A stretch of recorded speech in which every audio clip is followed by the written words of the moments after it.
Welcome inside. It is the final regular season edition of SJHL Weekly. Can you believe it? We're already here, folks. The last week of the regular season is underway, and there's still a ton on the line in terms of the playoff race, and we're going to get into that momentarily. I'm your host, Clark Munroe. We're here at the IKS Media Studios for another great edition of SJHL Weekly, and it's the exciting time of year as we have some great pre-playoff, I should say, hockey from this past weekend that we're going to get into. We'll look ahead to the week ahead as the final games of the regular season are right around the corner. We're going to be joined by a very special guest today, and that is co-founder of the Warman hockey team, John Abrametz, is going to be joining us. That'll be exciting. He's going to actually update us on the entire reveal of what the team is going to be called, what they're going to look like. It's going to be great. We're going to have a great chat with him later in the show. We're going to have players of the week and a whole lot more. So before we do any of that, though, we got to thank our sponsors, of course, and we'll start with Borgo, Capital Auto Mall, Cantera Seed, Sask Lotteries, Chevrolet, Saskatchewan Construction Safety Association, Nutrien Tourism Saskatchewan, Sask Energy, UPL, SGEU, Great Western, SGI, and RBC. And with that out of the way, let's bring these guys into the picture. It's Rory McGouran and Jamie Neugebauer, guys.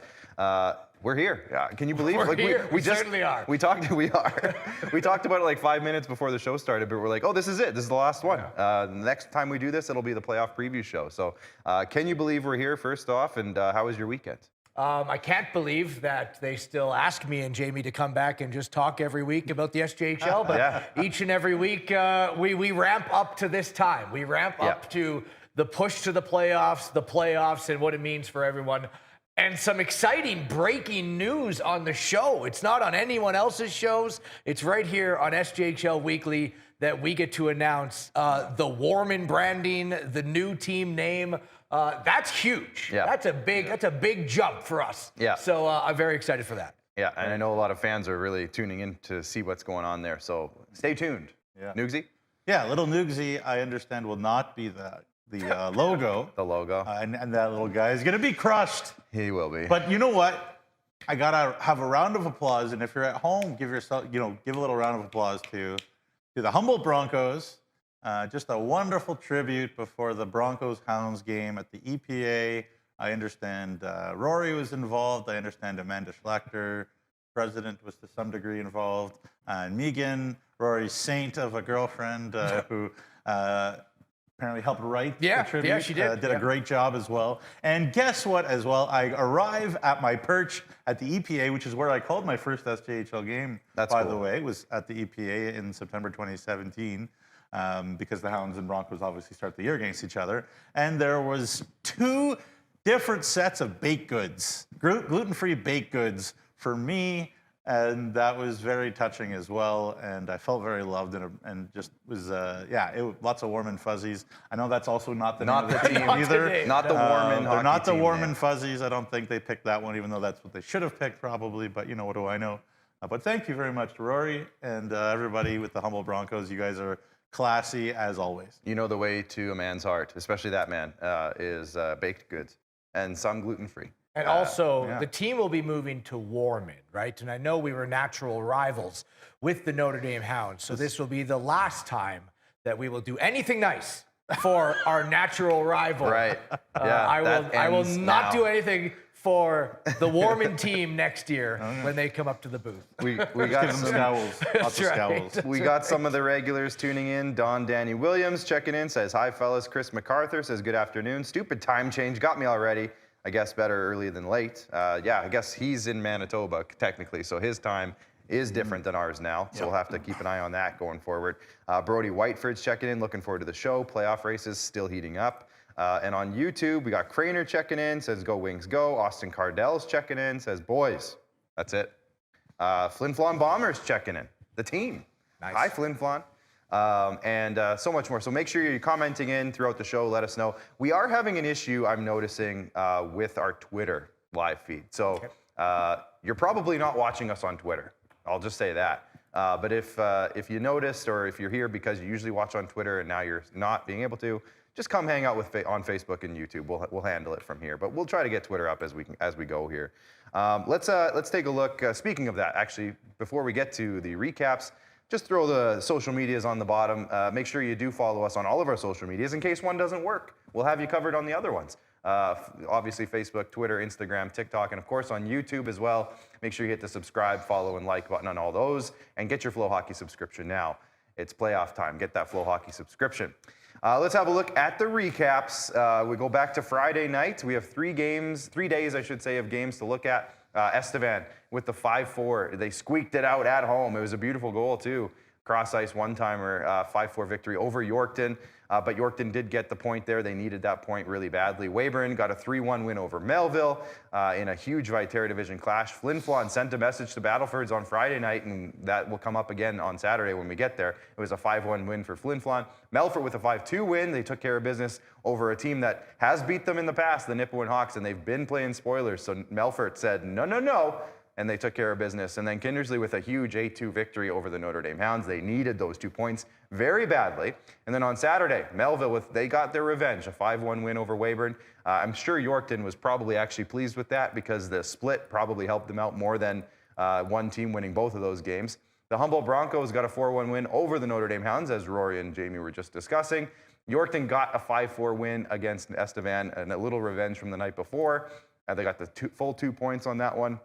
And then Flon again with a 3-1 win over Battlefords. And as of today, that is a playoff preview in round 1. So we'll talk about that momentarily. The Melfort Mustangs, they got the win against Larange. That was a huge one, a huge loss, I should say, for Larange. They really needed that win. It's not looking good for them right now. We'll talk about that. And then Kindersley did get the win on Sunday against Humboldt in overtime, and they needed that win. So we'll talk about why those wins and losses are so important. And you know what? Let's start with Destiny as our headline. Let's go to the headlines here. The first one is Destiny, and it's because there's a few teams right now that kind of control their playoff destiny because the positioning has not been solidified yet. And Rory, I'm going to throw this to you. Okay. Talk to us. Let's see, because I know pretty much every position right now is still sort of up for grabs. Every one of them. So there's only 2 things that are certain in the SJHL, and no, they are not death and taxes. It is the Melfort Mustangs are in first place. The Flint Flon Bombers are in second place. Everything else still up to be determined with some 2 games left, some 3 games left.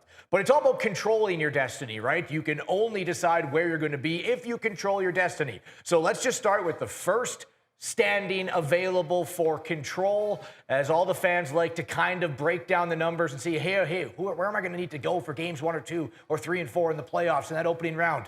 Well, it'll start with number 3 and the Weyburn Red Wings. It is the Weyburn Red Wings, obviously, right now that control their destiny for 3rd place. What do they need to make it a lock and key situation where that is theirs? Weyburn needs 2 points. However, those 2 points have to come by regulation or an overtime win to lock it in. If they win by a shootout, they're giving Yorkton a chance to come back, tie the points, in which case it would go down to now further tiebreaker situations. So in that case, if they win a regulation or overtime games, they would get 2 points, they'd be 4 points clear, and they would have locked up the row where Yorkton cannot pass Weyburn in row in that situation. So that's what the Weyburn Red Wings need, controlling their destiny for 3rd place. Nugsy. Yeah, so Rory took the job of doing all that, and I have the job of who they play and games remaining. Weyburn has 3 games left to get all of that, and honestly, it looks okay for them to do that. They have the Humboldt Broncos tomorrow, which is, of course, a tough battle. Would that be a juicy first-round matchup? Absolutely. The Daz and Mitchell Revenge Tour, that would be super great. And then the Highway 39 rivalry to close it off, home and home with Estevan, who are, of course, far from the playoffs, out of the playoff contention. So Weyburn's strength of schedule looks all right for them to finish 3rd. So let's bring back up the standings now as we continue our destiny talk for 4th place. And this is the most interesting one because I'm sure everyone across the league, especially in the Parkland region, are not wanting these 2 teams to move anywhere. It's the 4th place Yorkton Terriers and the 5th place Melville Millionaires. The only team below Yorkton that can technically still catch them is the Melville Millionaires. So in this regard, they actually both control their destiny because they play each other. There are 2 more games remaining, and it's a home and home between those 2 teams. Here's what Yorkton needs for their lock and key situation. They need 2 points. That is it. In any way, if they get 2 points, it is locked. Melville needs to gain all 4 this weekend while holding Yorkton to just 1. In that case, either Melville would have the row 39-29, or the row would end up tied 29-29. But if Melville won both games, they would then have the season series, 5 games out of 8, and Melville would leapfrog Yorkton. So Yorkton needs 2 points to lock up home ice advantage. Melville needs to win both games, and only allowing Yorkton to have 1 point away in the weekend. Yeah, and I don't need to add much because you said that's who they have left. That's it, 2 games against each other. Friday night, game of the month. Rory and I love the call. It's like the scriptwriters knew what they were doing. Should be a lot of fun.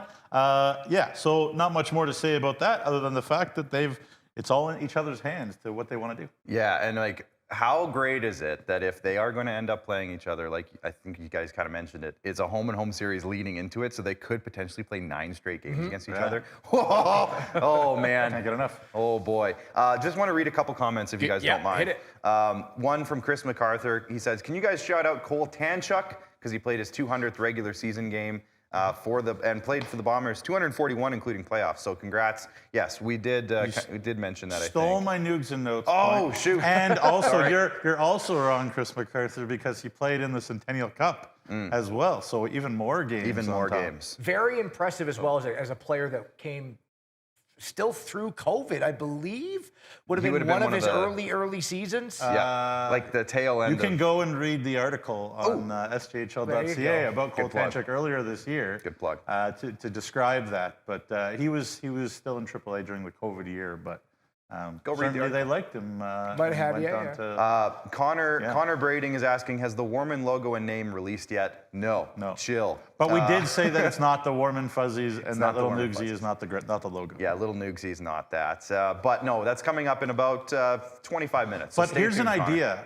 Comment in what would be the wrong name. Yeah, I want to see what the wrong answer should be. Yeah, for the team. I like it. Good idea. And Megan checked in and says, we will miss seeing and hearing your energetic self at the EPA, Jamie.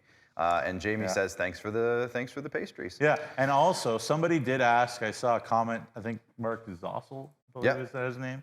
He asked if I'll be doing play-by-play for the Warman team. And Rory and I were talking about what it would take monetarily for us to be a sort of a package to move to Warman, and it would be a big number. But I do appreciate I appreciate the interest.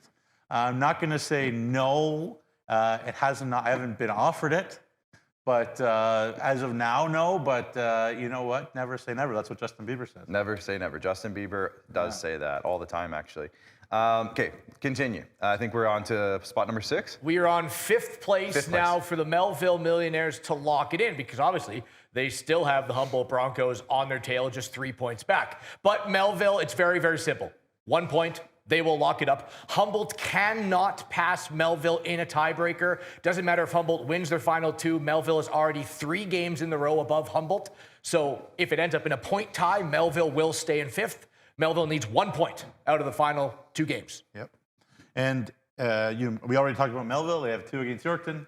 And the Humboldt Broncos, they have they have Weyburn tomorrow, as we talked about. And that's at the EPA. No, that's in Weyburn. That's a makeup game in Weyburn. Yeah. A makeup game in Weyburn, and then they have Nipawin on Friday while we're calling the game in Nipawin, which is great too, because the fans there in Humboldt can go out, and I'm sure the Broncos, really, really hoping to kind of finish 6th maybe and take on Weyburn in the first round. So that would be good. So then let's go to the Broncos, because this is the battle for 6th place now, and the team that can catch Humboldt is the Battlefords North Stars. So right now, obviously, Humboldt controls their destiny for 6th place. Humboldt needs now, though, because they lost to Kindersley on Sunday, they need 3 out of 4 points to officially lock it up. Meanwhile, they can't win their game to get them 2 points in a shootout. So a lot needs to go for Humboldt. They are not safe in 6th by any means. They need 3 out of their 4 points in the final 2 games, and they cannot win their 1 win in a shootout. They need to win it in regulation or in overtime, because Battlefords right now does not have the tiebreaker in terms of row, but they would if Battlefords wins their last 2 games and Humboldt wins only 1 in a shootout. Battlefords would actually leapfrog the tiebreaker and then leapfrog the Humboldt Broncos in turn. So Humboldt also, if they lose tomorrow, as you mentioned, in Weyburn, this is the only time where destiny will switch. If Humboldt loses in regulation tomorrow to Weyburn, Battlefords controls their destiny for 6th place. Oh, man. Yeah, very interesting. And just for clarity's sake, too, you mentioned second tiebreaker if they're tied with Rowe. Then the second one is points in head-to-head games. So we mentioned Melfort clinching, even though they lost in the shootout there to Flint Flon. Right. They both had 4 wins in the series. So you say, how's that tied head-to-head? Well, Melfort got the extra point for going to a shootout. So Melfort actually had the 9-8 tiebreaker in that situation. So just so people know. And you mentioned the Battlefords North Stars there. They have a home-and-home with Kindersley. Again, the script writers. And I'm sure you'll talk about Kindersley now, but that should be fun. Yeah, I mean, it's just rolling right along, segues perfectly. For the final Destiny topic here is 8th place Kindersley. Obviously, what could have been would have been wild on Sunday if Larange would have beat Melfort, and they had a 2-0 lead in that game, and the Broncos would have beat Kindersley. Kindersley would have been 1 point up on Larange, but it would have been Larange controlling the destiny for that 8th and final spot. However, Larange loses, Kindersley wins, and it's the completely opposite narrative and the most farthest apart in terms of, or easiest, I should say, to lock up. Kindersley needs 2 points to lock it up. Larange needs to win all 3 games. Hope that Kindersley restricted to 1 point and none of Larange wins can be in a shootout. Larange needs to win all 3 games, and they need to win them in either overtime or in regulation, where Kindersley can only get 1 out of a possible 4 points against the Battlefords. And as we talked about, as I talked about, we all talked about last week as well, and over the Insider as well, as I've been keeping this spreadsheet going, Larange has Melfort, Flin Flon. Yeah. And what we've seen, and we'll get into, I guess, game recaps, but we have seen those teams are not at all shutting her down, even though they know, where they're finishing. So it is a tall task. Larange, kudos to you. You've never quit. Whenever we'd say you can't do something, they've shown us. This is a tall task for Larange. Yeah, for sure. And I just want to bring up one thing because I just got a text message from, I'll say it's an anonymous coach in the league. Just want to say that. But can we bring the standings up one more time? This coach just wanted to point out Estevan's in 10th place, Nipwin's in 11th place. Just an anonymous coach. An anonymous coach mentioned that. Drew. So just want to say, if you're looking at the graphic and you're like, that seems wrong, it's because Estevan is in 10th. But I mean, 10th, 11th, 12th, who cares? No, it's important. It's important. It just means you get a worse draft pick. Anyways, just wanted to bring that up. We love you, Drew. We really I didn't say it was Drew. It's Drew. I said anonymous. It's true. I said anonymous coach. We love you, Drew. Anyways, let's move on to the next headline. I think we're good with that the is Destiny. it was that was one of my favorite segments. That was a very good. I like Destiny.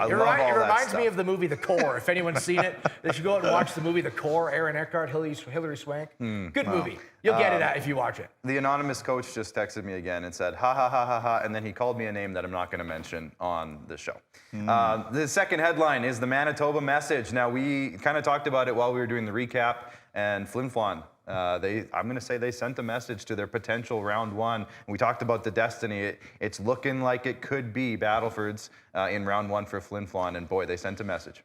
They certainly did, and look, Battlefords is injury-riddled a little bit right now and whatnot, but still the Flin Flon Bombers were in total control over both games. I know the second game, it was still, 3-1, so guess could have gone either way, and got to give Connor Baumbach a lot of credit for a great performance in the second game, but here are the shots, 190 to 77 towards the net over the 2 games. 190 shots attempted towards the net. Yeah. So 71 shots on goal in the first game. Wow. 71 on goal. That was, one of the officials whose name I won't name rhymes with Fry. Well, actually, that is Fry. Jordan Fry. Yeah. I was going to try to think of something else, but I screwed up. Anyways, he said that can't be right, 71. I was like, yeah, well. Anyways, it says 71, so it was a heavy out shooting by Flin Flon, whatever you want to call it. Yeah, wow. And they came and they brought it. And look, the Flin Flon Bombers, again, they're not the same as last year's team. We've talked about this a lot. They are gritty. They're structured as well. They're heavy as well. And they've only given up 3 goals, 1 each game in their last 3 games. That's what you want to do going into the playoffs. And really, over the 2 nights, the Battlefords North Stars had 3 really high-quality scoring chances over the 2 nights. So Mike Reagan has his team playing the right way right now, boys. Yeah. I just wanted to add, because on this show, it's all fun and games, right? And I know around the league as well, give the Flin Flon Bombers their volunteer shot counters behind them. We give them sometimes a little bit of grief. Or a lot. There's, a little bit of pressing going on sometimes. 71 shots was reported, but if you looked at Instat, I believe it said 70. They were not off. It was a legit 70-shot performance with 109 shot attempts on Friday for the Flint Flon Bombers. So as you mentioned, regardless if there is sometimes some shots that are shadow shots, but this was pretty bang on. And at the end of the day, this is what you are going to have to be prepared to go up against if you play them, which now is Battlefords in the first round of the playoffs or in any round of the playoffs, but first round guaranteed. If you go into the Whitney Forum. Yeah, and from a Battlefords perspective, they were very shorthanded, as I said. They were injured, they were sick. It was tricky and it was tough, and Justin Merrick was unbelievable in the first game. One of the best performances of the year, probably, to keep it as it was. But you know what? There's no mercy when it comes to the SJ, and if that's the first round series, then Battlefords gotta get healthy because it might get in trouble. And you know what? They have a couple weeks to do that. So this week, and then playoffs would start the following weekend. So Flint Flon, it's the closest I've ever seen it. And I know they have 2 games left here against the L'Orange Ice Wolves. They are plus 800 in shot differential this season. I have never seen it that close to plus 1,000 through 56 games. They are plus maybe it's 760 actually. Well, they were even putting tons of shots on. We started the year first 2 months, September, October. We're like, what's wrong with Flin Flon? They're out of the playoffs. It's panic stations. They were also out shooting teams. Shot metrics were always good. It was shooting percentage, goal percentage. That was low. I remember you guys did point that out at the time too. We said, should we panic? Should we panic? And the messaging was, they're getting their chances, they're getting their shots. It's just not working for them right now. And then you bring in Matthew Keeper, that probably helps. Yeah, it changed of course, it changed a couple things. Now, so far with all this playoff talk, the next headline actually is what I want to say is, are you not entertained? And of course... Are you not entertained? Thank you. Are you not entertained? Thank you, Bryce. There's just so much going on right now, and as of today, I know we showed the standings a lot, and we'll reference them one more time, but what are the playoff matchups as of today? Rory, maybe I'll start with you. Yeah, all the SJHL fans across the province, I mean, maybe not all of them, but...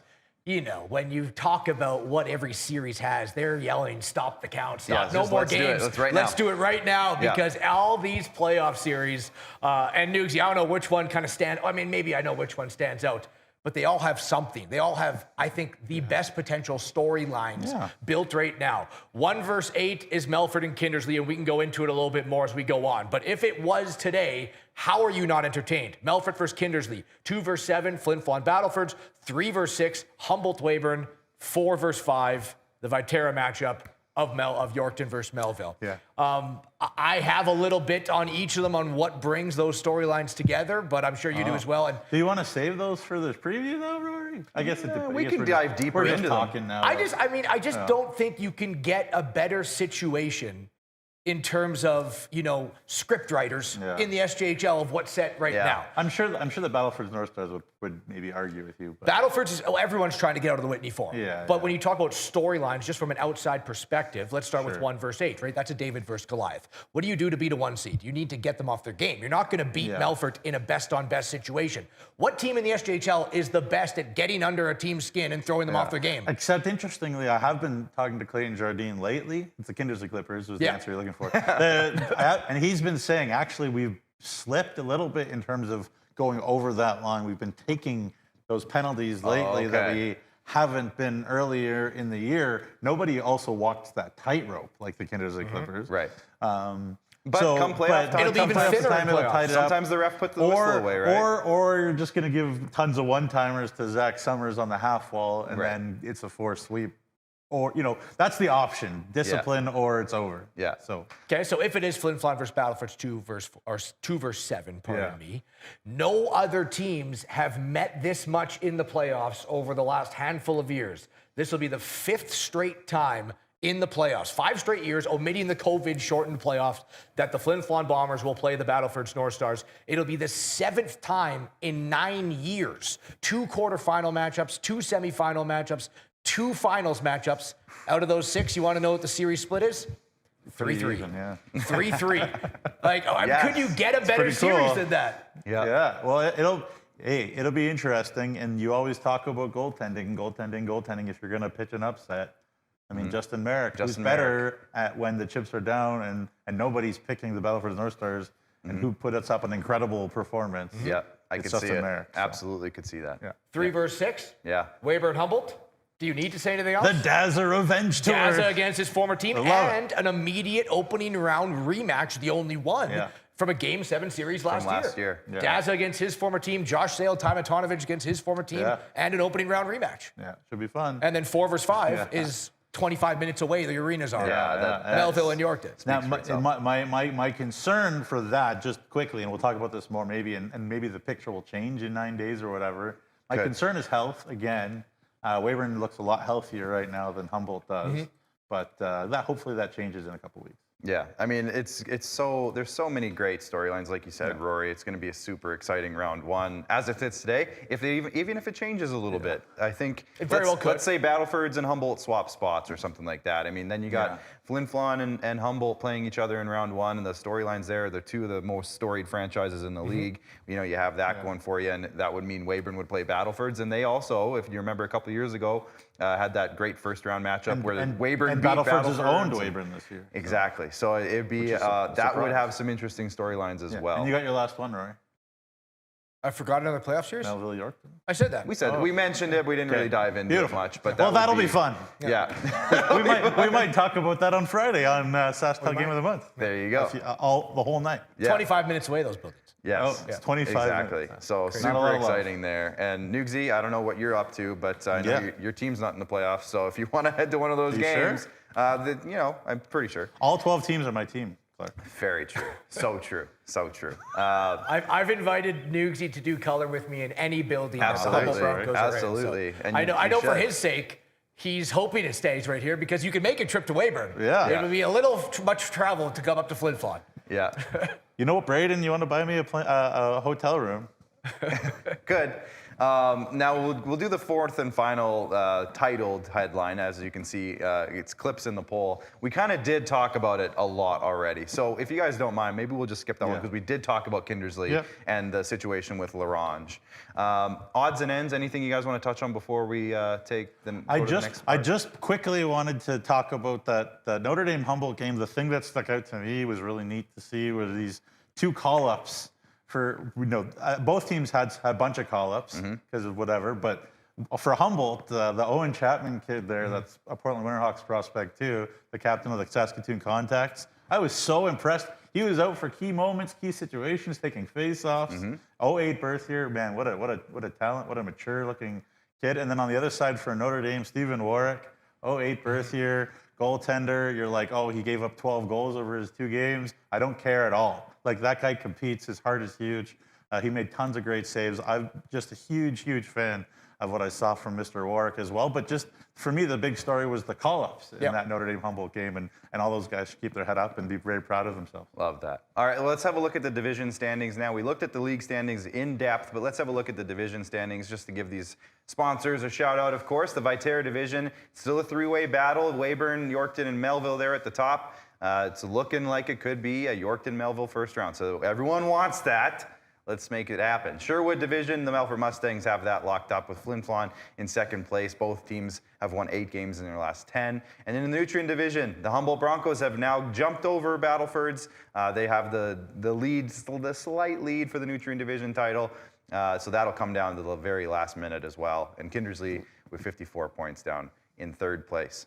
All right, let's have a look now. It's time to check out the highlight of the week. Of course, this is presented by Tourism Saskatchewan. This one might be not only the highlight of the year, this could be the highlight of the decade. This is a big one, guys. Let's have a look. It's Timatonovich of the Weyburn Red Wings. End up breaking the Mills into the zone. Chance out in front for Hodge. A shot blocked. A rebound! And what a save by Timatonovich! Oh my goodness! Wow. A flutter puck towards the net, and with the paddle, able to keep it out and keep it a 2-1 game. My goodness. That's got to be a save of the year candidate there. Holy smokes. Yeah, save of the year. Like I said, easily that's going to be. I'm just calling It'll it be a now. finalist. It's going to be a finalist at least, if not the winner of highlight of the year. All the hockey coaches out there, like Gab Carlson, just put it on the ice. There's no chance. Yeah. Easy for me to say. Yeah, I mean, who knows, right? But anyways, that was the Tourism Saskatchewan highlight of the week, and all of our highlight packages that you saw throughout the show presented by Chevrolet. So thank you to Chevrolet for all of that. And it's time now for News and Notes. He's still smiling, Nugsy. He's not that upset he's not the logo for the Warman hockey team. Yeah, well, he's a positive guy. He puts on a good front. He's very zen. He's very zen. He puts on a good front. He's enlightened. Underneath it, he's crying. I have a lot to get to. So here we go. First of all, congratulations to the University of Saskatchewan Huskies, Canada West champions. They were down 3-0 in game 1 to Mount Royal and ended up coming back. 12 SJHL alumni on the U of S roster. Landon Kozier, Chase Berthelette, Rhett Reinhardt, Chance Petruick, Justin Ball, Parker Gavlis, Carter Stebbings, Keaton Sorensen, Matt Gross, Benny Tkachuk, who of course we all love, Braxton Buckberger, and our boy, Jared Penner. Great squad. And actually an ECHL scout reached out about Jared Penner to Brett and I, and so hopefully Jared gets a contract in a pro That'd be great. Pro team. That would be great. Great young man. So congratulations. The U18 AAA playoffs are ongoing. Regina swept Prince Albert, not a huge surprise. There, Estevan and Moose Jaw are going to game 5. Estevan trying to pitch an upset there for the ages. Swift Current beat Warman in 5. And the Saskatoon Blazers in the 4-5 swept the Tisdale Trojans. There you go. So game 5 will determine the next round series. Regina will face Estevan. If Estevan wins, this Moose Jaw wins, Regina will face the Saskatoon Blazers in round 1, and that'll be really juicy. So a couple commitments, or a commitment, I should say. Liam Rodman, another commitment to Dalhousie. Clearly they're paying close attention. They want big, experienced first defensemen there in Dalhousie.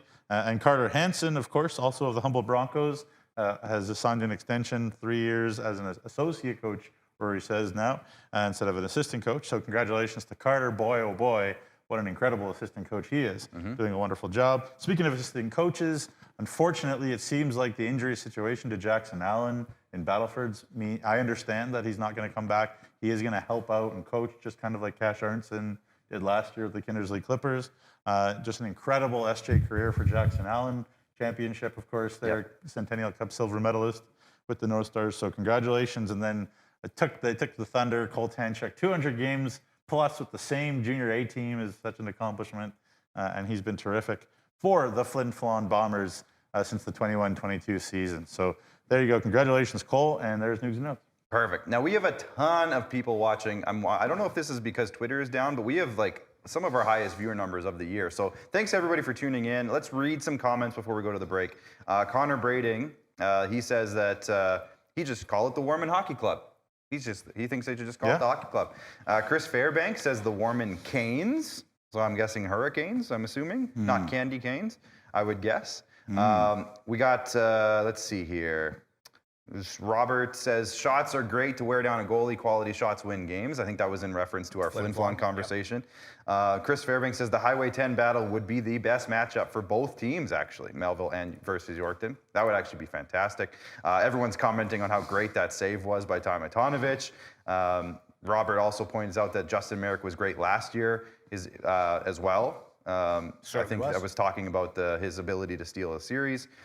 Chelsea Gladue is checking in, of course. She says, go Stars. And she goes into, I won't read the whole thing because it's a big one, but lots of great comments coming in. So keep those comments She's proud of the Stars no matter what happens. She's proud of the Stars. Austin Cardell says, you rock your maroon tie quite well. Who's wearing a maroon tie? Oh, yeah, he loves my tie, yeah. Little Noogsy or what?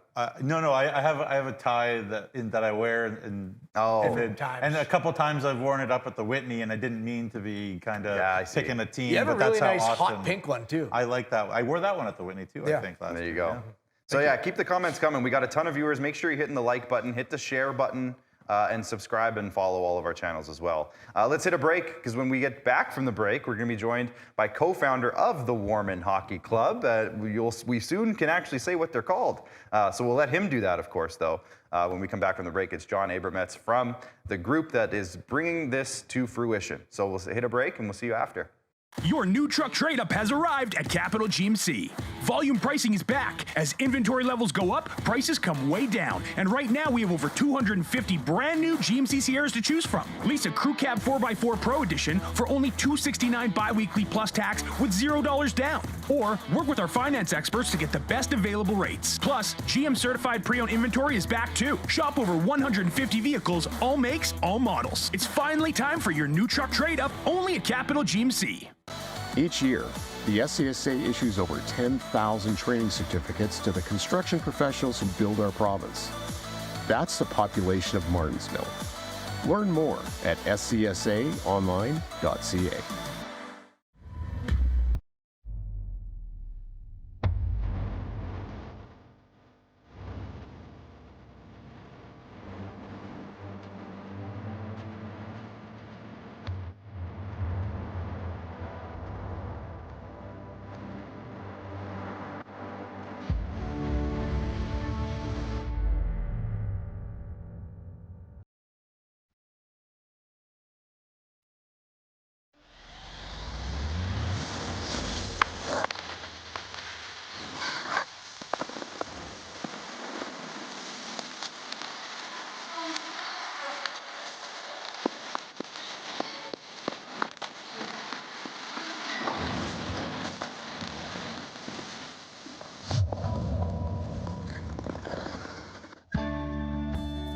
Saskatchewan's far north is where the land itself inspires.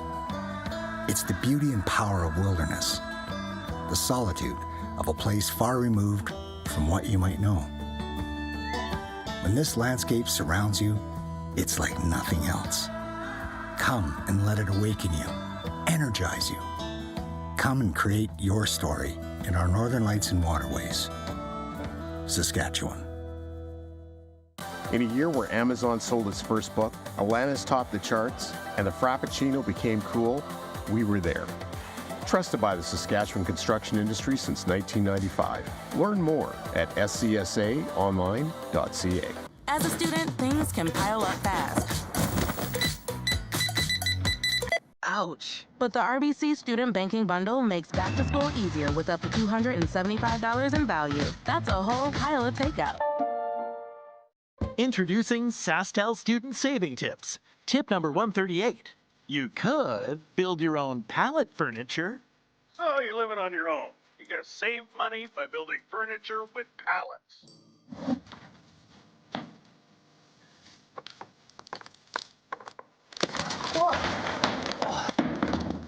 Or get Infinite 150 for only $50 a month with SaskTel Student Deals. Increase your home comfort with high-efficiency natural gas equipment. Sask Energy offers rebates so you can lower your energy use and save money. For a list of rebates, contact a participating network member or visit saskenergy.com.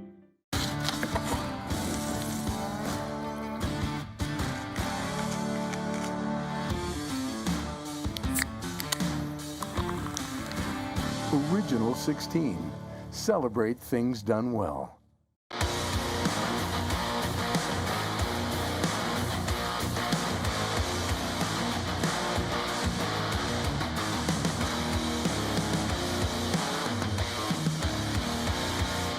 All right, welcome back. Now, I assume we have so many viewers tuning in today because of this upcoming segment right here. So let's not waste any time. Let's bring him in now, John Abrametz of the Warman hockey team, which, John, I'm excited to not have to say Warman hockey team too much longer. I guess I'm just going to give you the floor, John, if you don't mind. The floor is yours. Tell us what you're here to tell us today. And audio. Well, I think we'll get the audio fixed in the back there. No audio? There we go. We got you now. Got me on the audio? I was just saying, Clark, nice shirt, by the way. Yes, I know we match. Yeah. Yeah, look at that. Thank you. And who delivered that? Rory, nice to see you. You too. Hey, that was Jamie. That was all Jamie. Thank you. Yeah. Yeah. Actually, I got a chance to meet the Hounds, meet the team in Warman on the weekend, and toured the Hounds around the new facility in Warman. Checked out the Noodle Bowl, checked out the gym, checked out the dressing room. So we got to see everything there is to see at the Warman Home Center Communiplex. Except there was a cheerleading competition on, and the line for the booster juice was ludicrous. So I didn't even get a booster juice. But otherwise, it was a terrific time. That place was pandemonium on Saturday. The energy there was probably 5,000 people. I looked around and thought, this is what game night's going to look like. Well, that's the exciting thing, John, is, you know, we've all been to the Warman rink. It's such a great facility. Everything is right there for all these players, so it's a very exciting time. So I guess, how is everything, before we announce the team name and everything, how has everything been going just on the behind-the-scenes stuff that you guys have been? I know there's a lot of checkpoints to get to. I know we talked to Cole a couple weeks ago about the process and everything to get the team. But now, since then, what's the process been like behind the scenes for you guys? Yeah, we're on schedule, so everything is proceeding as we had hoped it would. Tonight, I see Warman City Council, and I'll be asking them for their approval and some facility upgrades to make it SJHL ready come September. So things are going well. Things are on track. Things are on schedule. Our season ticket campaign, which is part of the condition to moving the team to Warman, is going to get started on or about April 1st, and we'll run that for a few weeks, and hopefully we'll be sold out right away. Perfect. So, John, for people who are curious and say, well, I want to buy season tickets, but first I want to know what the team's going to be called and what they might look like. Maybe now's Clark, the time. Clark, aren't we supposed to stretch this out? So the ratings, yeah, do we stretch it out a little further? That's a teaser. That's a teaser. So, he's a professional. So what else can we? I think, John, you know what? I think we'll have plenty to talk about after. So why don't we just go ahead? Let's break the ice and let everybody know. Well, I'll tell you what. I got a little story to tell about it. Perfect. Choosing a name hasn't been easy. We wanted something synonymous with Warman, but we wanted to have a unique spin on it. And as you probably know, Warman minor hockey, it's synonymous with Big Cats, with Wildcats, with Cougars, you name it. So we wanted to unite the community, but we also wanted to pay respect to the legacy that is the Notre Dame's Hounds franchise. And as you guys all know, Notre Dame is Saskatchewan's hockey academy. The Hounds won the Centennial Cup with the NHL alumni like Rod Brindamer, Curtis Joseph. You guys can still hear me, right? Yep. You're just so quiet. Okay. Well, we're very intent listening to what's going on. We want to hear what you have to say. So it's not going to be a feline, and the Hounds. I mean, they've sent alumni to the NHL, 100 players drafted there, but it's not going to be a canine. So I met with the principal of the Warman High School, Andrew Merriweather, and he's created a program that is going to cater to elite athletes like our rookies will be, still going to high school. And we came up with an agreement on the name. It's a name that'll unite the city, it'll unite the high school, and it'll unite junior A hockey under one banner. So the name is, well, actually, one more thing. Oh, love this. Our guys have graphics in the back, so they're just like hovering their finger over the mouse to click They're it. just ready to go. Yeah, so keep them on their toes, John. We had one more set of friends to make before we could make the final decision on the name. And I spoke with Corey Mass from Whitecourt, Alberta. And Corey and his wife, Terry Ann, own the junior hockey franchise there. Whitecourt's about a city of 10,000 people, about an hour west of Edmonton. And he gave us their blessing to also use the same name as them. So I am proud to announce that with an opportunity for partnership on so many levels, we are uniting the city of Warman's high school, the community, and the junior hockey program under one name, and that is the Warman Wolverine. There we go, the Warman Wolverines. So, all right, Bryce, show us. Now, John, we have all the logos and everything. So here's the logo and the color scheme, as you can see. That's right. What went into picking this logo and the color scheme before we get into the jerseys and stuff? Well, The logo, it's a side profile of a Wolverine, similar to the high school, but not the same, so it's unique. And the color, we wanted to make sure that there was some red in the logo and to pay tribute to the Notre Dame Hounds legacy and their franchise. So it had to have red in it. So we came up with this logo because it was a side profile and it's distinct from other Wolverine profiles. And it also has some red in it, which is what I think a Wolverine should have. Perfect. So the blue and the black, it all came together as well. What kind of went into that side of it?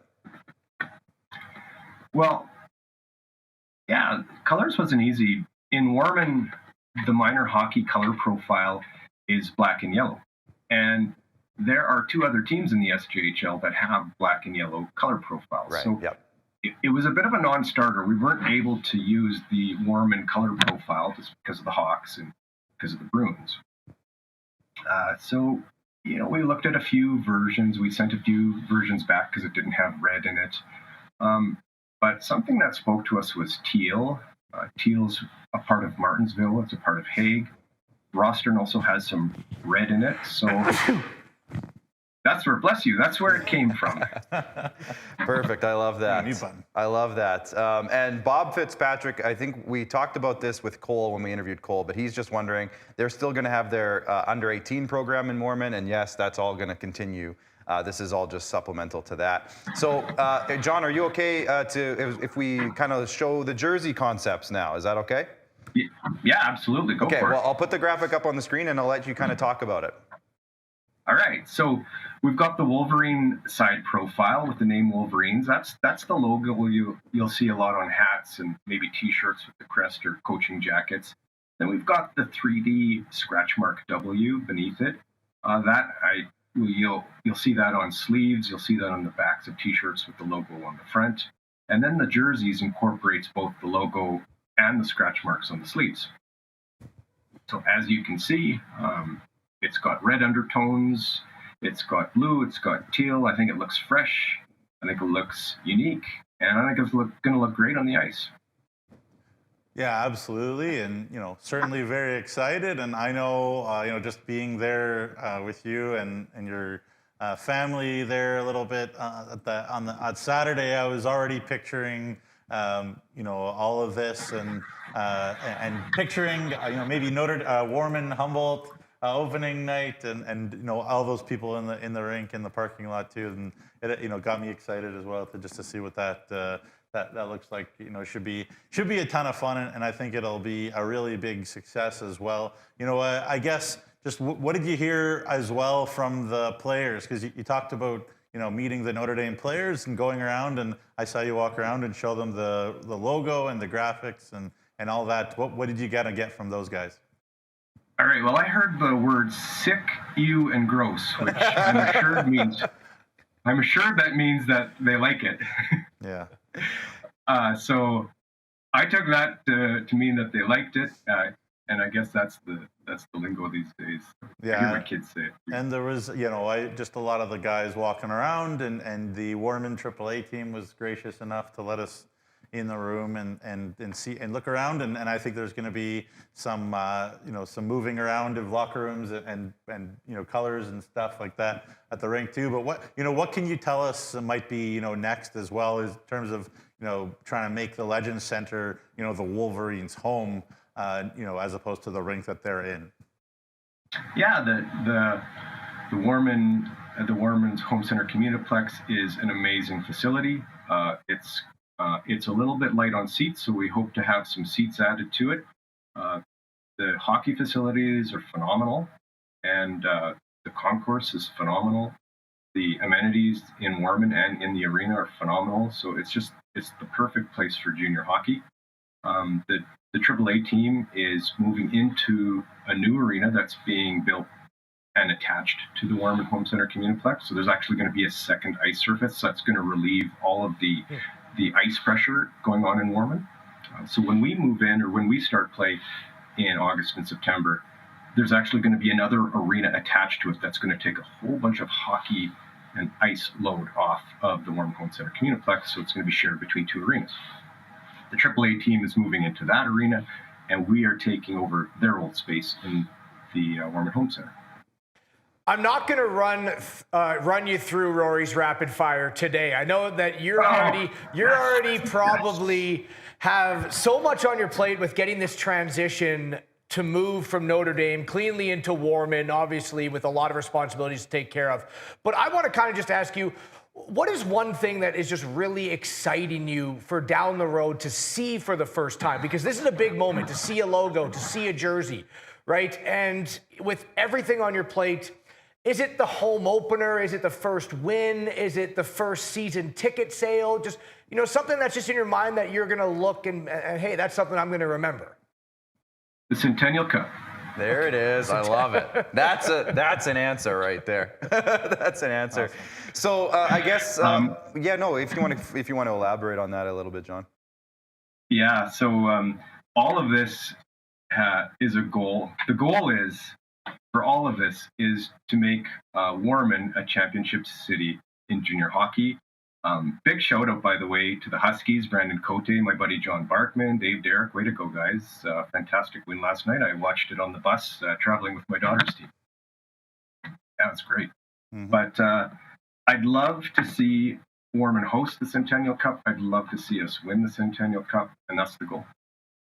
That's awesome. And I mean, it's got the facility to do it for sure. I mean, obviously with all the showcases that have been there, we know you guys can host a big event there. So that'd be a fantastic achievement when that happens. I'm going to say when that happens, John. All right, I like it. There you go. So I guess, like Rory kind of mentioned, obviously the season ticket blitz is coming. What ways can people get involved to kind of help this team have a successful launch as possible? What can people do right now for the next couple of months as we head into the summer to help Warman get off the ground successfully?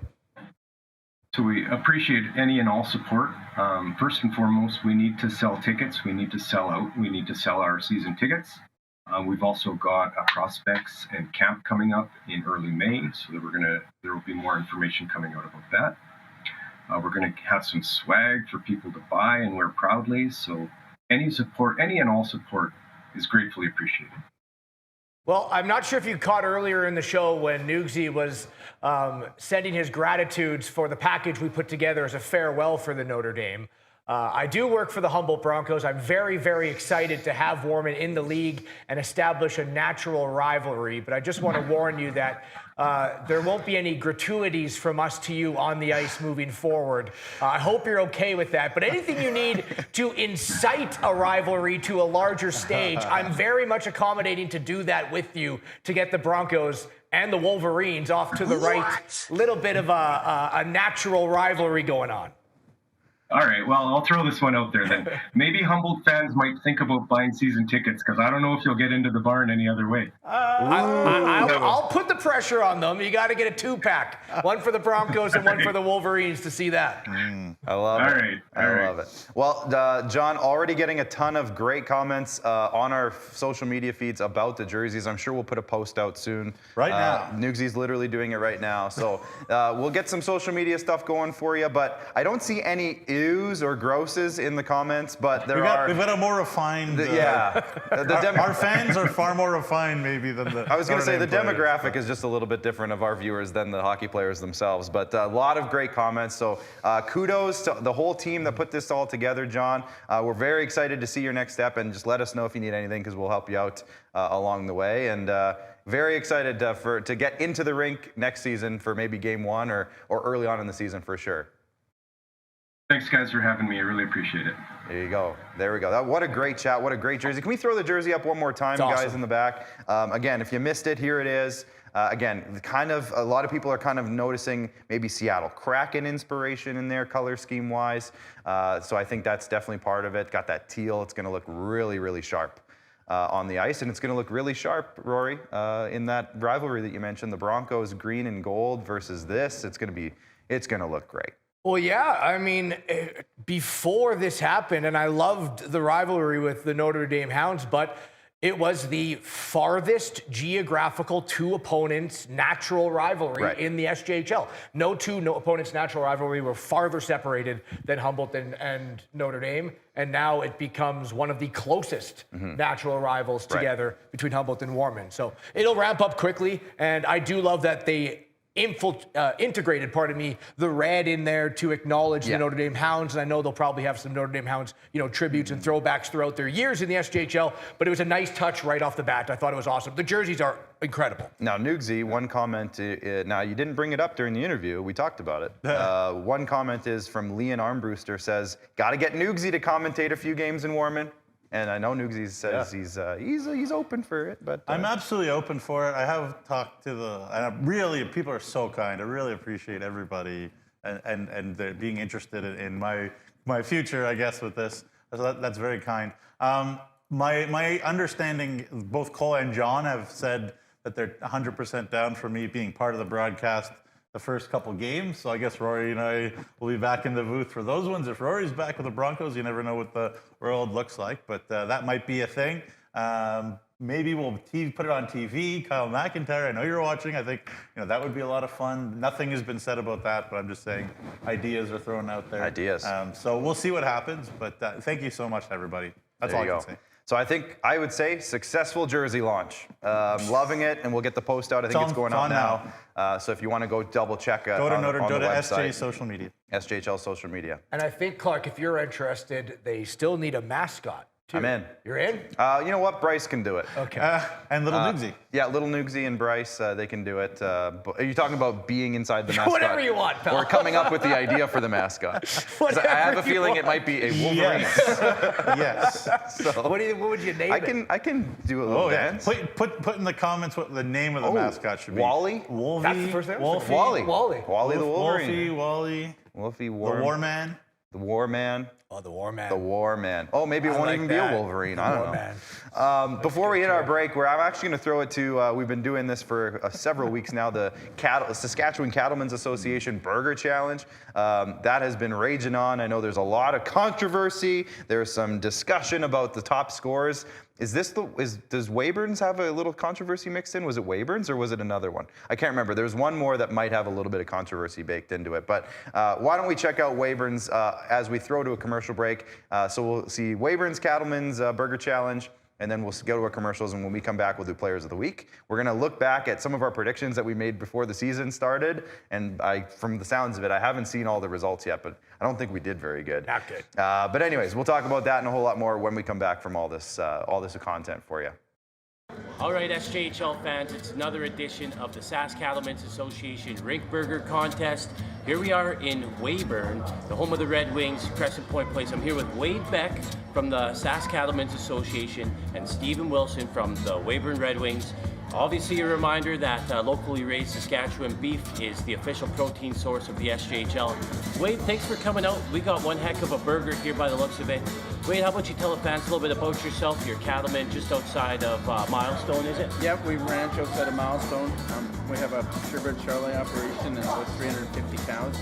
I'm a director on the Saskatchewan Cattlemen's Association. Awesome. And hey, what's your favorite cut of beef besides this beautiful looking burger here? Well, pretty much everything. You can make something good out of everything, whether it's a filet mignon or a brisket or, of course, the classic rink burger. Can't beat that. That's right, that's right. Well, this is a little more than a classic rink burger. It looks like we got an egg, some tomatoes, some caramelized onions. The buns look terrific. You know, why don't we dig into these? What we're going to do here, Wade and Stevens, we're going to take a bite and we're going to give it a score out of 10 and see how this rink burger stacks up. How's that sound? All right. And of course, you know, the Sask Cattlemen's Association, locally sourced Saskatchewan beef, the official pregame meal of all of our SJHL athletes. We've got Weyburn versus Nipawin puck drop here in an hour and a half, so this is our pregame meal as well. Cheers, boys.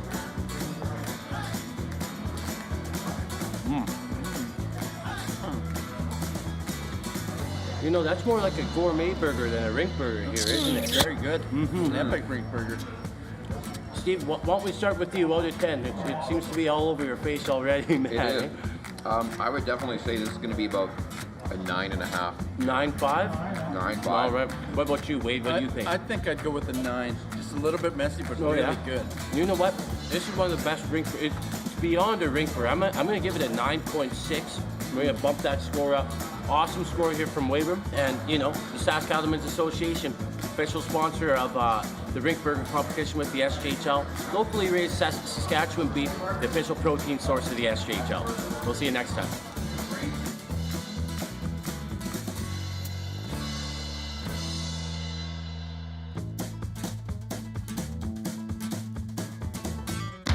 The Chevrolet Silverado 1500.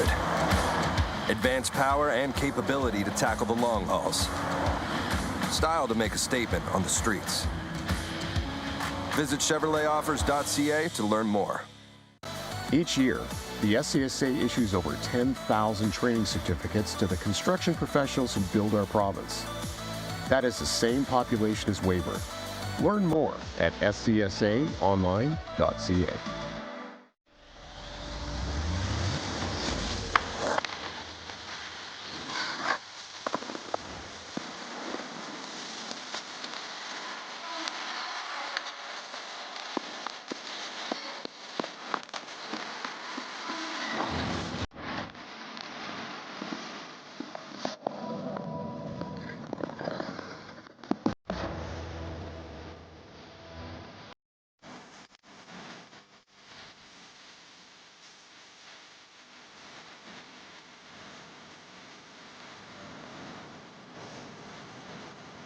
When you buy a lottery ticket in Saskatchewan, your money really goes a long way. More than 12,000 sport, culture, and recreation groups receive funding from Sask Lotteries every year. Everyone wins. My name is Kyle McIntyre. I'm the commissioner of the SJHL. We have 12 teams spread out all over this amazing province. 12 teams that hit the road for combined 324 season games. We take hockey players, we make them better. We make them better at hockey and better at life. That's what the SJHL is all about. We have a great league, we have great teams, great ownership, the best fans, the best partners, and the best sponsors.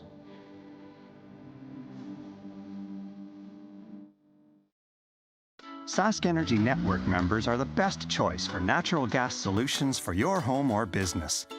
With comprehensive services like heating equipment maintenance, appliance installation, and in-store financing, they have natural gas solutions that go beyond heating to bring you the comfort, efficiency, and reliability of natural gas, both indoors and outdoors, all year long.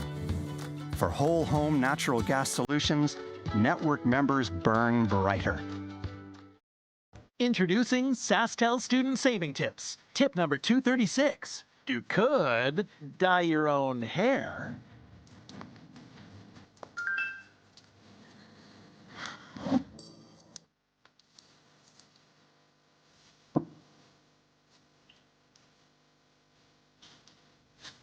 Or you could save up to $20 a month on a new wireless plan with SaskTel Student Deals. Enjoying what's around you. That's what it's all about.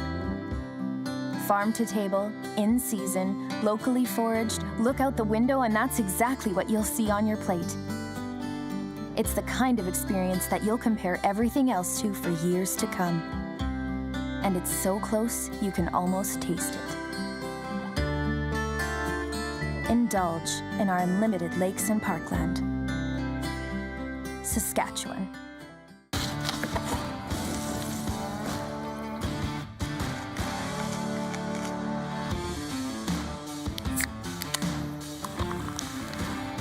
Original 16.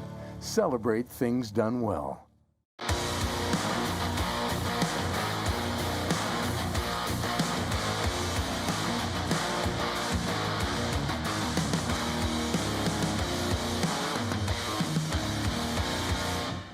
All right, welcome back inside for the third segment of SJHL Weekly. The Warman posts are going crazy on social media already, seeing lots of comments. People are loving it.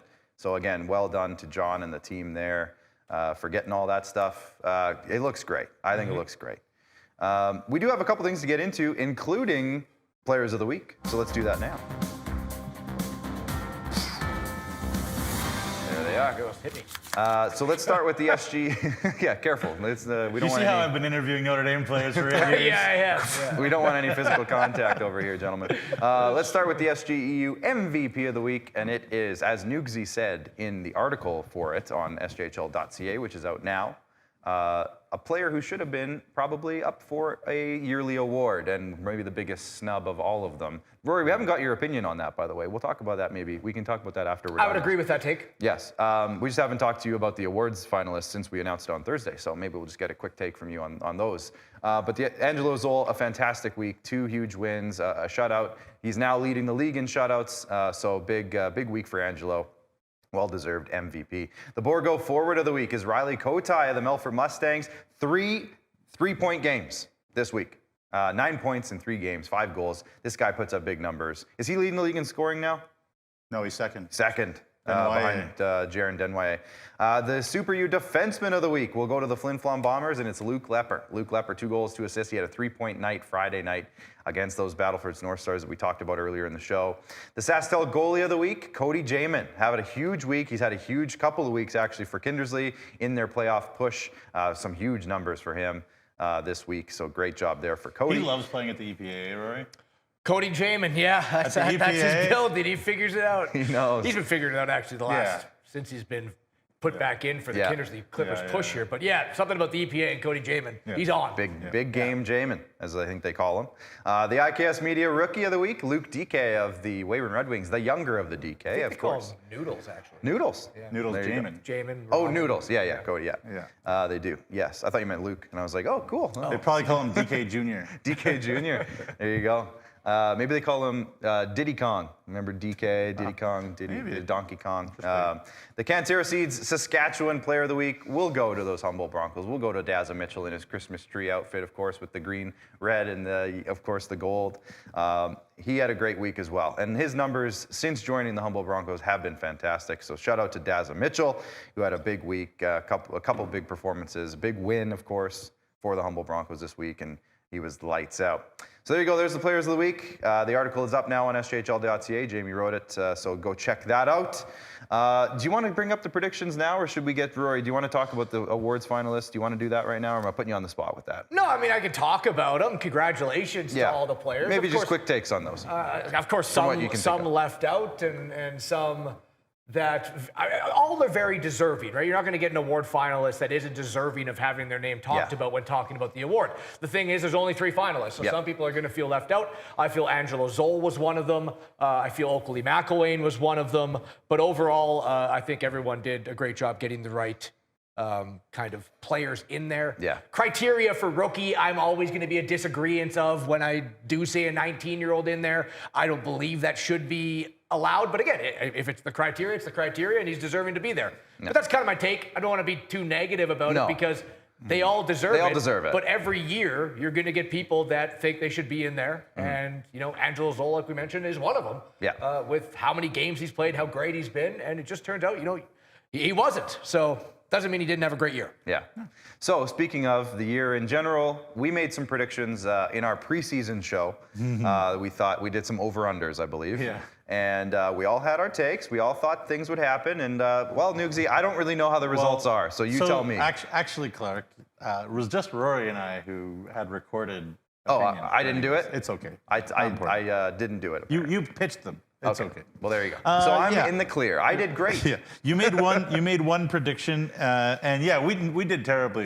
We were so bad. Which is okay, because you know that's the way it goes, and you can laugh at us if you want. That's totally fine. But I went back, and yeah, we did so over-unders. So I'll give you guys a quick over-under right now then, I guess. Great. How many over-unders did we get wrong? 1.5 Oh, no. over-under did any of us get right. Oh, no. We didn't even get 2? Because I'm assuming your question is setting up the fact how many that we were were there? under.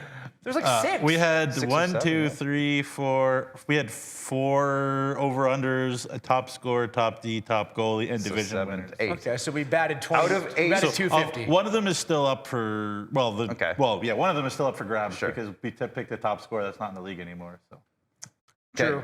So the over, I'm going to say under because it's the way you posed it. It was a leading question, Your Honor. There you go. We got a lawyer on and John Abrametz, and now it's a leading question, Your Honor. All right, 7.5 30 goal scorers. Rory and I both said over.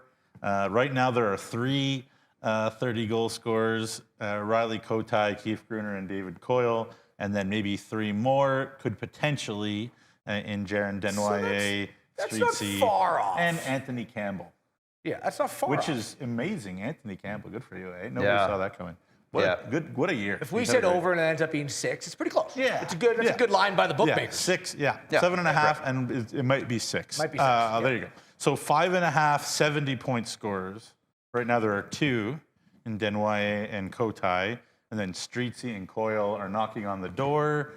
Nobody else is really close. No, 62 is the fall off after that for Ryder Ringer. So Yeah. it'll be maybe 4. So maybe 4 out of 5. So again, we're just like 1.5 under again. Yeah. So there's that. So 5.5, 9, 10 save percentage goalies, and there are 8. And then there are 2 that are close. So we might have 10. Might have 10, yeah. Which it would have been impossible for us to have picked. We both picked the under, which I guess in hindsight looks bad on us. But there What you was the have line it. at? I think 5.5. I think you said 9.5. I'm like, No. again, that's No. right on the No, number. 5.5. I think I remember saying over in that segment. Okay. You might have. I think We'll I give you said that it. There one. are good I think numbers, I said good it. goalies. for one. Thank you. All right. And then 1.5 new teams in the playoffs from last year that didn't make the playoffs last year that are this year. Yorkton is in now, and Laurent still could. And Rory picked the over. I picked over, and I remember saying Yorkton and Larange. I gave my 2 teams. I Yeah, said those York- are the 2 teams that are on. And I was And then half. I said under. I said 1 will, and So right you now got it's that one. Yorkton. So I got that's the one that we got right. Yep. The top scorer we're not going to really talk about because it's Carter Anderson. The top D, Rory went with Oakley McIlwain. Close. Which again he could, if he'd won it, could deserve it. Guy's got to stop getting hit in the face with pucks. Probably doesn't help him. And I picked Cole Tanchuk, and he's a great player and he's had a great year, but not in that category. Sure. Which is fine. Top goalie, I picked Kenny Marquardt. Rory picked Cody Jamin, and you picked Daza.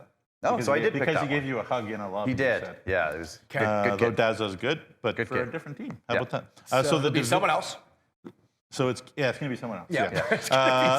None of us thought Matthew Keeper was going to come in. Right, we didn't know. Sure. We didn't know. Come on. Coombs would have been a good pick, though. Would have been. Would have been. So division winners, this could still for sure be right either between of us, Rory. Yes, yes. You picked Yorkton and I picked Melville. Yeah, and I For picked the Weyburn. Viterra. Did you? Okay. I think we all picked one different team from that Okay, division. Yeah. fair enough. So there you have it. Yeah. And then Sherwood, we both picked Flint Flon, which is done. Melford already won Melford. it. Yeah. And then Nutrien, Humboldt, we both picked Humboldt. Which right now you're correct. Which we are at the correct. moment.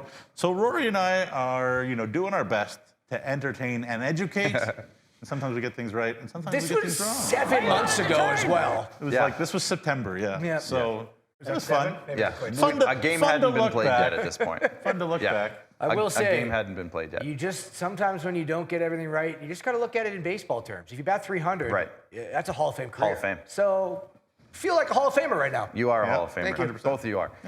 Let's bring up the schedule for the week. Now, this is the rest of the season because we only have a week left. So we're just going to show you the rest of the schedule. So let's start with, I don't even actually know. Is it Tuesday or Wednesday? You don't have it right now. Well, tomorrow's Tuesday. Tomorrow is Tuesday, and there's games. Is there games tomorrow? Oh, I haven't, honestly, I didn't look that far ahead in my 2 games scripting. tomorrow for you. 2 games tomorrow, 2 games Wednesday, and then games on Friday. So I can just read them off, and then when we get those, we'll get those. But on Tuesday, Humboldt plays Weyburn in Weyburn, and Flin Flon will be in Nipawin to take on the Hawks. There it is. So, there must have been there was a makeup game, correct? The Humboldt-Weyburn game Yes, is it is a makeup game. game from when there was arena issues in Right. Weyburn. They were supposed to play back in December. It was moved to tomorrow. So that's why it's not on this graphic, because that graphic was made a while ago. And aren't you happy because you need those points? Yeah, and on Wednesday there is also a makeup game as well. Yes. And the Larange-Melford game from when Larange's bus didn't work, that's a makeup game for Wednesday. So that's why that's not on that list. And that game will be at 12:30 in Estevan. So I'm going to have to get up super early. Well, I get up super early Yeah, anyways, 12:30. but we're going to have to get on a bus quickly. It's a school day game, School yeah. day game. Then on Friday, as you can see, the Yorkton-Melville home and home series kicks off. Oh boy! And if they play in the playoffs, my gosh, potential 9 games in a row. Yeah. These fans are going to be treated to some great games. Humboldt is going to be in Nipawin. Estevan will be in Weyburn for their final home and home series, I believe, as well. Kindersley and Battlefords for a 2-game set. Flin Flon is going to face Larange for a 2-game set, and then Notre Dame and Melfort. And then on Saturday, we have 4 games. L'Orange is going to be in Flint, Flon again. Weyburn will be in Estevan again. Melville, Yorkton again. And then Battlefords, Kindersley again. All back-to-back series. And then on Sunday, the final game at the Duncan McNeil Arena. The Notre Dame Hounds host the Melfort Mustangs to wrap up the 2024-2025 regular season. I like that. Notre Dame That's fitting that the final game is in Notre Dame. It's the final game between any team. Any team, and it's the #1 team in the league as well. Against the defending champions. Defending champs. Yeah. Script writers, man, they just know what they're doing. Yeah, at the beginning of the season, we definitely knew that Notre Dame was going to be ending not in Notre Dame. All right, I'm leaving. Can I ask you guys one question before we wrap it up? Yeah, let's do it. Do you think, going back to the first segment, are you not entertained? Mm-hmm. Will anything change here in the next week? I hope it stays the same. I really like where we're at right now. Do you think it will? I'm going to say yes. I'm going to say yes, it will. Going to stay I the will say same. yes. Yeah, I think even if Yorkton and Melville flip-flop, because if Melville sweeps their weekend series with them, they would take but fourth, the playoff series are not changing. But the series itself wouldn't change. So I would say, yeah, I think it's going to stay the way it is. You did? Oh, you did? I thought you. I think it's going to stay the way it is. Yeah, it's going to. I think it's. You think it is what it all is? All the probability is going to stay the way it is. I think I am going, and then Yorkton people are going to be mad at me, but that's the theme. That's the theme. I think Melville gets the home ice advantage. Ooh. Okay. And that would be a huge thing going into it, because that means they would win both their games. So that's exciting. Then what that means. Come at me, Emery. The only other one I could see is if Battlefords does really well against wrong. Kindersley. And sorry, who did Humboldt play? They played Weyburn, Nipwood. Right. So I mean, if Battlefords wins both, and let's say Humboldt has a bad game against one of those teams and loses it, I could see Battlefords jumping and then everything changes. I was just going on a lead on, so if everything stays the same, that we can start doing our prep now. Yeah, we can, yeah. For the playoff show. Yeah, that'd be great. Which is when? The playoff show is next Wednesday. So next, what we're going to do is one more episode of SJHL Insider on Thursday with myself and Nugsy. And then next week, there'll be just one show. It's on Wednesday. We'll recap the season. We'll look at the matchups for the playoffs. And then we'll do some predictions and a whole bunch of fun stuff for that. And we'll also be able to announce the award winners. The year-end award winners will be announced on that show next Wednesday. So stay tuned. It's going to be a busy week of content, but Thursday Insider, next week will be Wednesday. So make sure you get out. It's your last chance. This is the last week of the regular season. So enjoy the games. Get out to the rinks. And again, it's the final game in Notre Dame. So if you're in the Regina area or anywhere close to Wilcox, come on out. Get out to that rink. Get out to that game. It's going to be a good one. Guys, final words before we say goodbye. Nugsy? Yeah, those Warman Wolverines jerseys are sweet, and I'm already pumped for Game 1 next year. I know we got lots to get to with the playoffs and everything, but I'm pretty pumped for whatever September 20th, whatever it is, 2025. Yeah, me and Nugsy are still going to talk with our representatives to put together a package deal if Warman does want, us, the best. Both there you of go. us. Yeah, we'll figure it out. Stay tuned. Become best friends. Yep. Nice. We are. Well done, Bryce. It's the regular season wrap-up, guys. Yeah. Playoffs are the next time. Playoffs are next. Let's do it. Playoffs are next. Playoffs. So again, next Wednesday will be our big playoff preview show. A big shout out to all of our sponsors, Canterra Seeds, Borgo, Capital Automall, Sask Lottery, Chevrolet, Saskatchewan Construction Safety Association, Nutrien, Tourism Saskatchewan, Sask Energy, UPL, SGEU, Great Western, SGI, and RBC. And make sure you follow us on all of our social media channels, because if you can't make it to the rink, we got you covered on all these places. Get your subscription to Flow Hockey, Facebook, Twitter, Instagram, TikTok, and of course on YouTube. Make sure you follow us and subscribe. We'll see you on Thursday. Thanks to Bryce and Ryan in the back today. Appreciate it, gentlemen. Prairie proud. Repping it. I mean, he's from North Dakota. That's the prairies, too.